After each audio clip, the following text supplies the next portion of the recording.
O mistério da descida. O que Jesus fez nas profundezas? Imagine a cena. O véu do templo se rasga de alto a baixo. A terra treme, as rochas se partem. O sol se recusa a brilhar, como se a própria criação vestisse luto. No Calvário, o Filho de Deus inclina a cabeça e entrega o seu espírito. A morte, aquela que parecia invencível desde o Éden, havia finalmente cravado suas garras no autor da vida. Mas o que a morte não sabia, o que o inferno não podia compreender, é que aquele corpo sem vida no madeiro era apenas o começo de uma invasão. Sabemos que o fogo eterno foi preparado para o diabo e seus demônios. Mas você sabia que, para selar a nossa redenção, Jesus teve que atravessar os portais da própria morte e descer às regiões inferiores? Por que o Santo de Deus iria para o que muitos chamam de morada dos perdidos? Para começarmos essa jornada épica, precisamos primeiro lançar luz sobre o que a Bíblia realmente revela sobre esse lugar sombrio e tão mal compreendido. Compreendendo o abismo. O que é o inferno? O conceito de inferno pode ser um labirinto de confusão, mas as Escrituras nos oferecem lamparinas para iluminar o caminho. Longe de ser um lugar único e unidimensional, a Bíblia usa diferentes termos, cada um com uma nuance profunda, para descrever o destino dos mortos e o julgamento vindouro. Conhecer esses termos é como ter um mapa para entender a magnitude do que Jesus realizou. Aqui estão as referências fundamentais para você se basear. Sheol, o mundo dos mortos. No Antigo Testamento, a palavra hebraica Sheol é usada para descrever o reino dos mortos, um destino comum para onde todos os que partiam desta vida desciam, tanto justos quanto injustos. Não era um local de consciência plena ou tormento final, mas uma existência sombria, um lugar de espera silenciosa. Era a personificação do fim aparente. Hades, o lugar de espera. No Novo Testamento, o grego Hades é o eco de Sheol. É descrito como um local temporário, uma antessala da eternidade, onde as almas aguardam o julgamento final. Jesus menciona Hades na parábola do homem rico e Lázaro, em Lucas 16, 19 e 31, e ali o quadro muda. Ele o ilustra como um lugar de consciência aguda, de separação e de tormento, onde um abismo intransponível já separa os destinos. É um lugar de sede numa terra sem água. Gina, o símbolo do julgamento eterno. Este é um termo carregado de horror e simbolismo. Jesus usou a palavra Gina para descrever o destino final e irrevogável dos ímpios. O nome vem do Vale de Hinom, ao sul de Jerusalém, um lugar que se tornou o lixão da cidade. Era um vale de fogo e fedor, onde o lixo e os cadáveres de animais eram incessantemente queimados, e vermes nunca morriam. Jesus usou essa imagem vívida e repugnante para transmitir a natureza terrível, eterna e consumidora do fogo do inferno, como um alerta solene em Marcos 9:43.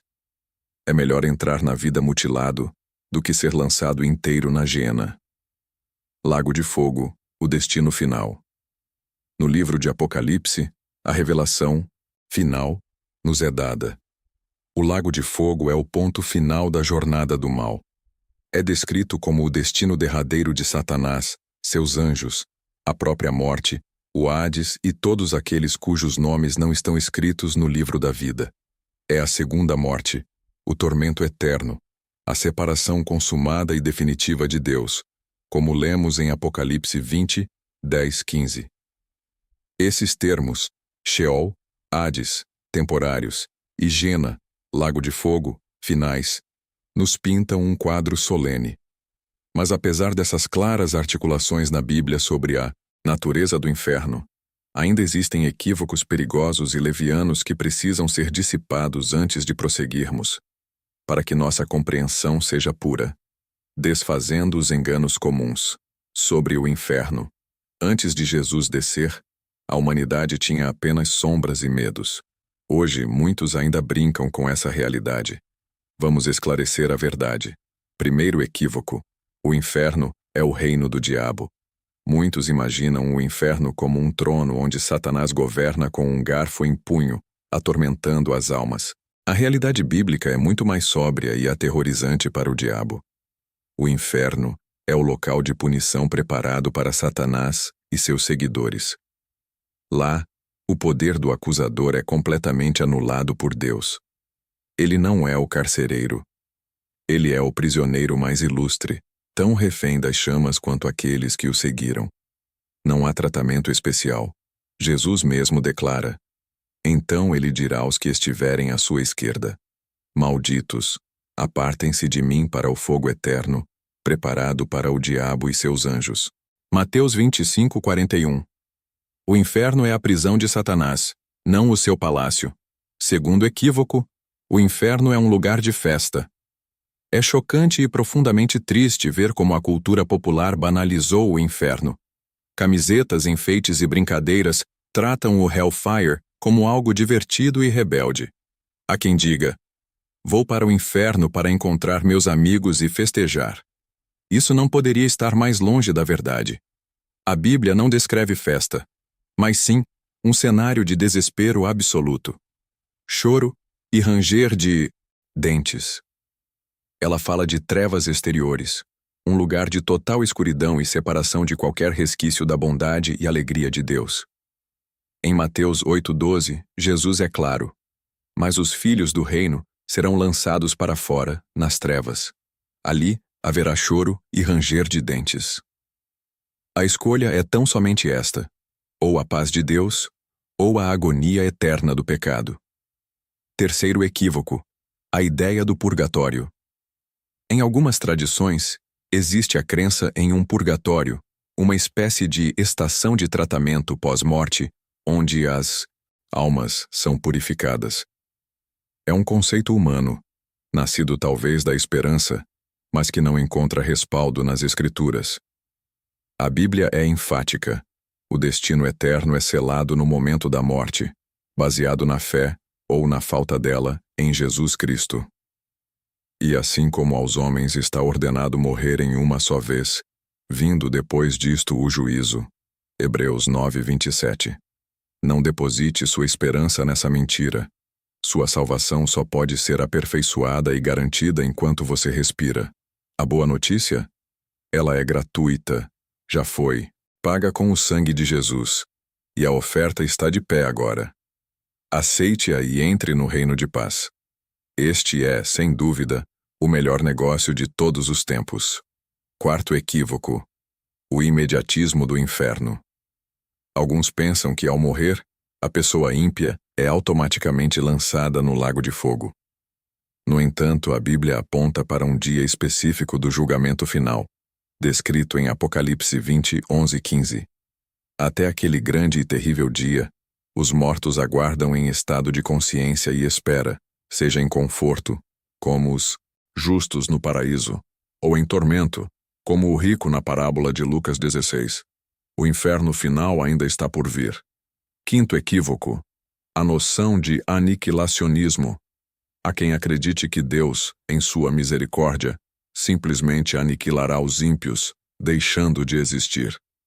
Embora algumas denominações cristãs defendam essa visão, a interpretação bíblica tradicional e consistente ao longo dos séculos apoiou a doutrina do castigo eterno. Jesus falou mais sobre o inferno do que sobre o céu, e o descreveu como um fogo que nunca se apaga e um verme que não morre. Ao compreender estas definições e esclarecer estes enganos, podemos finalmente apreciar a magnitude do que Jesus fez. Sua jornada não foi para sofrer mais, mas para proclamar a vitória, pregar aos espíritos e libertar os cativos, mostrando sua autoridade absoluta sobre a morte e o inferno. O silêncio do sábado.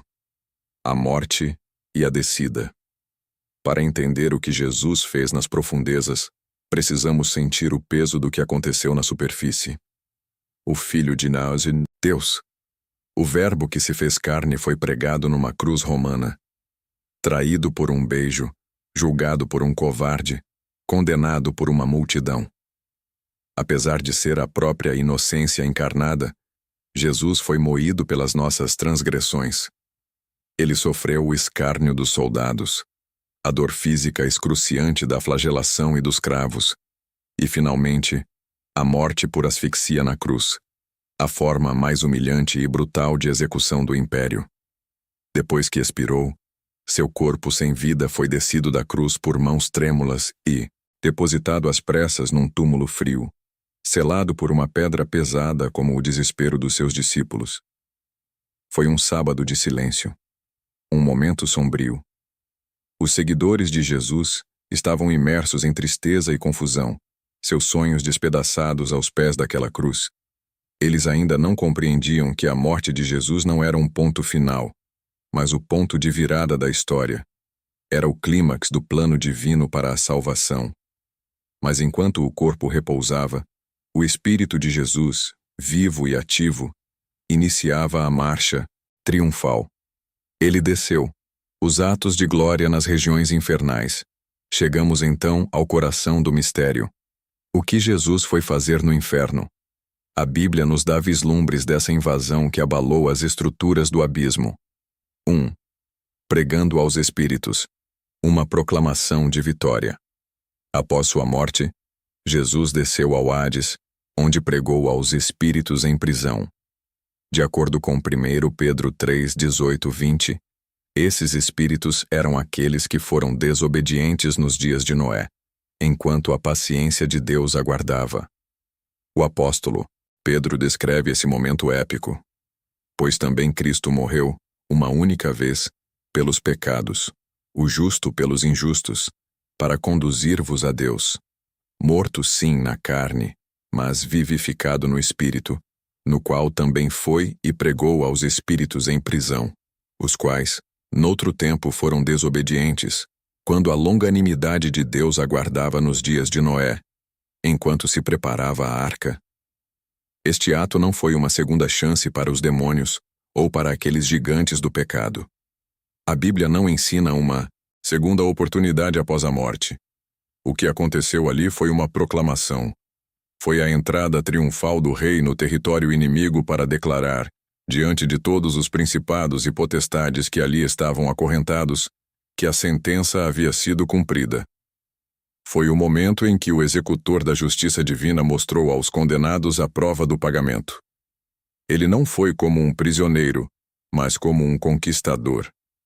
Sua presença na masmorra do inimigo foi a maior declaração de que ele havia triunfado sobre o pecado, a morte e todo o mal. Foi o arauto da sua própria vitória, ecoando nos corredores do desespero. 2. Derrotando a morte e o pecado. A tomada das chaves, a descida de Jesus ao inferno, foi o confronto final com a consequência máxima do pecado. Ele entrou na própria fortaleza da morte. Ele invadiu o Hades. Ali, não houve batalha campal, pois ele já havia vencido na cruz. Ali, houve a execução da sentença. Ao entrar no reino dos mortos, ele cumpriu a profecia, e ao ressuscitar, deixou claro quem é o Senhor. Em Apocalipse 1:18, o Cristo ressurreto declara: Não temas, eu sou o primeiro e o último, e aquele que vive. Estive morto, mas eis que estou vivo pelos séculos dos séculos, e tenho as chaves da morte e do inferno, Hades. Pense no poder disso. A morte, que mantinha a humanidade refém desde Adão, perdeu seu aguilão. O inferno, que era a morada do medo, perdeu suas chaves. Jesus as tomou. A ressurreição foi o atestado de óbito da própria morte. Seu poder foi quebrado, e seu domínio sobre a humanidade desfeito. 3. Abrindo os portões do céu. O êxodo dos redimidos. As ações de Jesus no inferno também significaram a libertação dos justos que haviam morrido antes dele. Antes do Calvário, o caminho para a presença de Deus não estava totalmente aberto. Os portões do céu estavam fechados para a humanidade pecadora. Os santos do Antigo Testamento, como Abraão, Isaque, Jacó, Davi e João Batista, aguardavam em um lugar de conforto, no seio de Abraão, como visto na parábola. Mas ainda não haviam entrado na glória plena. O apóstolo Paulo, em Efésios 4:8-10, descreve essa cena gloriosa. Quando ele subiu às alturas, levou cativo o cativeiro e concedeu dons aos homens. Ora, que quer dizer subiu, senão que também havia descido às regiões inferiores da terra? A imagem é de um general romano voltando de uma campanha vitoriosa, conduzindo um desfile de triunfo com os cativos libertados das masmorras inimigas. Jesus, ao descer, libertou as almas justas que esperavam a redenção. Ele levou cativo o cativeiro, ou seja, levou aqueles que estavam cativos pela morte para a sua procissão triunfal, abrindo as comportas do céu. Sua ressurreição não foi um evento isolado, foi a abertura da estrada real para a vida eterna. Vivendo à luz do triunfo de Jesus. A jornada de Jesus ao inferno, portanto, não foi uma derrota, mas o capítulo mais glorioso da sua vitória. O inferno não conseguiu segurá-lo. Sua presença ali foi uma proclamação de poder, um desfile de conquista. Pregar aos espíritos, derrotar a morte e abrir os portões do céu, são atos que sublinham a magnitude do seu sacrifício e a esperança inabalável que ele traz. Por meio da sua descida e subsequente ressurreição, Jesus garantiu a vitória final. A morte não é mais um ponto de interrogação. É um ponto final na vida terrena e o início da vida eterna com Deus. Isso nos proporciona uma profunda esperança e a certeza da nossa redenção. Sua vitória significa que não precisamos mais temer a morte ou as consequências eternas do pecado. Nossos pecados estão perdoados, a dívida está paga e temos a promessa da vida eterna. Viver à luz desse triunfo transforma tudo. Não importa quão sombria seja a nossa situação, seu poder e amor são maiores. Saber que Jesus conquistou a vitória nos dá confiança e coragem para enfrentar qualquer desafio. Essa certeza nos impele a compartilhar essa boa notícia com os outros e a viver de uma forma que reflita a graça e o amor que recebemos. Somos chamados a caminhar na liberdade e na alegria dos redimidos, sendo testemunhas vivas da esperança que temos em Cristo. Conclusão. Uma mensagem de esperança viva. Ao concluirmos esta reflexão, que possamos nos apegar com todas as forças à esperança e à segurança que o triunfo de Jesus nos concede. O véu foi rasgado. A morte foi vencida. O inferno foi invadido. O amor venceu. Que possamos viver com ousadia nesta verdade, compartilhando seu amor e esperança com todos ao nosso redor. Que a nossa vida seja um eco da sua vitória. Oremos. Querido Pai Celestial, nosso coração se enche de gratidão pelo incrível sacrifício de seu Filho, Jesus. Obrigado porque ele não apenas morreu por nós, mas desceu ao fundo do abismo para declarar vitória e nos libertar. Obrigado pela esperança viva e pela redenção que temos através dele. Ajuda-nos a viver nossas vidas com fé inabalável e coragem, refletindo seu amor a um mundo que ainda teme as sombras. Fortalece-nos para compartilhar essas boas novas com outros e lembra-nos diariamente da vida eterna que já é nossa em ti. É em nome de Jesus, o leão da tribo de Judá, que venceu. Oramos. Amém. Um convite final. Se esta mensagem tocou seu coração, por favor, não se esqueça de apoiar a propagação deste evangelho. Inscreva-se neste canal e deixe seu like como um sinal de que a verdade importa. Compartilhe esta mensagem de esperança com todos que você ama e com aqueles que você se preocupa com a salvação. Que a paz e a bênção do Deus vivo, que venceu a morte, esteja com todos vocês. Amém.